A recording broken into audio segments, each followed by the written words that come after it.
Do you ever find yourself stuck in an argument? This is Love Smarter, the show for women who want extraordinary love and aren't afraid to learn for it. Here's your host, Laurie-Anne King.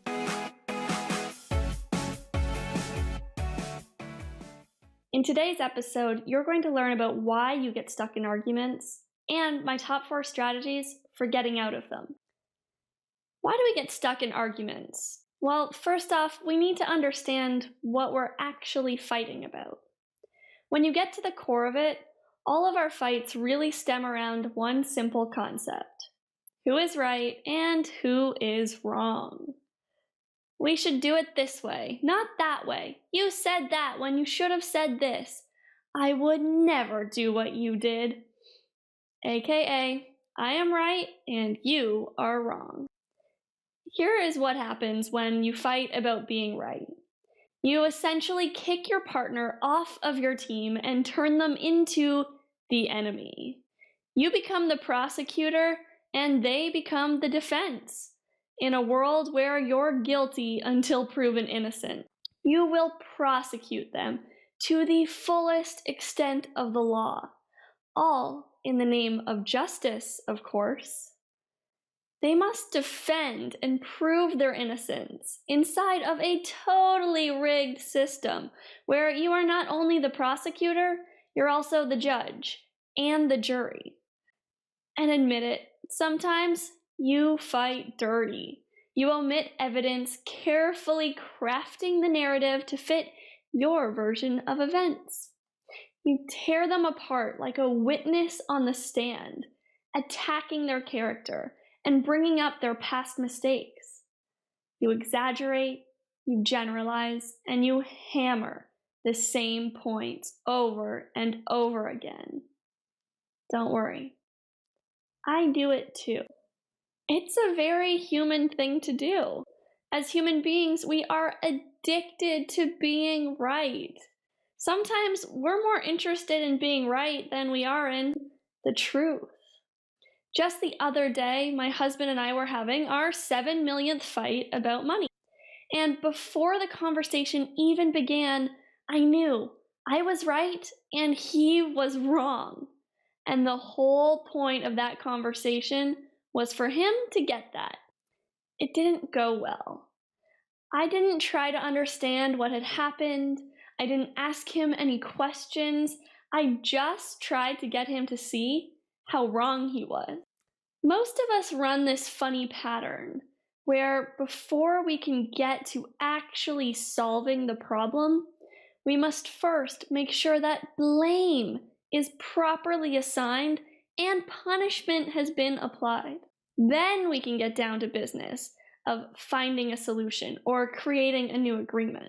So 10 minutes into my cross-examination, trying to prove to my husband how wrong he is, I realized that we were no close to solving the actual problem at hand.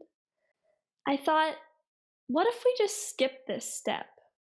Just sail right on by the right-wrong conversation and get down to problem solving. Here are my top 4 tips for choosing love over righteousness and getting out of arguments. Number 1, have compassion. Most people don't do things to hurt us intentionally. They make mistakes, just like we do. Have compassion for them. Give them room to just be the way they are and the way they are not. And sometimes people do things to hurt us intentionally. Have compassion for them too, because these people are hurting even more. They hurt so much they can't shoulder all of the pain on their own. They want someone else to feel it too. I believe that other people are always doing the best they can with what they've got at the time, just like I am, just like you are. Number 2, get curious. People, generally speaking, are not crazy. Even though someone made a decision you might find impossible to understand, it made sense to them at the time. People's actions are not random. Their actions always correlate perfectly to how they see the world. And how they see the world is just as valid as how you see the world. So get curious. Find out, what were they thinking? What were they feeling? What was the positive intention behind their action? Number 3, figure out what it is costing you to be right. Because being right does not come for free. It's actually pretty expensive. You have got to give up other really valuable things to be right. It comes at the expense of things like your energy, your freedom, your time, peace of mind, love, intimacy. During my argument with my husband, there was no love present.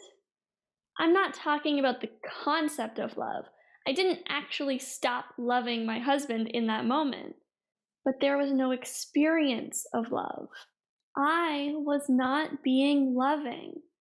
I was busy being righteous, stubborn, and offended. To me, when I wake up out of it, I know that is a bad trade. So figure out, what is it costing you? And is it really worth it? Number 4, give it up. Just give it up. Choose to let it go. There isn't a lot more to say about this one. Just recognize that your ego, your identity, the small version of you, it really, really does not want to do this. But you can. In any moment, you can just choose to let something go. And if it comes back up, choose to let it go again. Now, I'm not saying that there isn't a disagreement that still needs to be worked out, or new boundaries that need to be set.